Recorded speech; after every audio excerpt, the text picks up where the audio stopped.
ప్రతిపక్షాలు ప్రభుత్వాన్ని విమర్శలు చేస్తే నేను కాదనటం లేదు.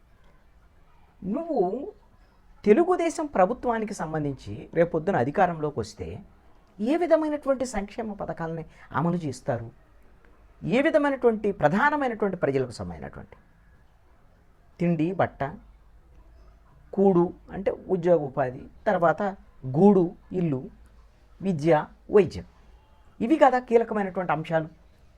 ఈ అంశాల మీద తెలుగుదేశం అధికారంలోకి వస్తే ఏం చేస్తుంది అనేటువంటి దాన్ని ప్రజల్లోకి విస్తృతంగా తీసుకెళ్ళి, ఒకవేళ ఈ ప్రభుత్వం ఫెయిల్ అయితే ఈ అంశాల మీద ఏం ఫెయిల్ అవుతుంది అనేటువంటిది ప్రాధాన్యత ఇవ్వాలి అంటున్నాను.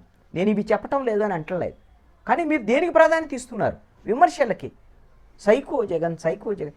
నువ్వు ముఖ్యమంత్రిని పట్టుకొని సైకో అని అలాగని ఇలాగని విమర్శించడం వల్ల ప్రజలు ఎంత మేరకు అంగీకరిస్తారు అనేటువంటిది నేను మొదటి నుంచి కూడా ఈ పదం మొదలుపెట్టిన దగ్గర నుంచి తెలుగుదేశం పార్టీ అన్న దగ్గర నుంచి నేను చెప్తున్నాను.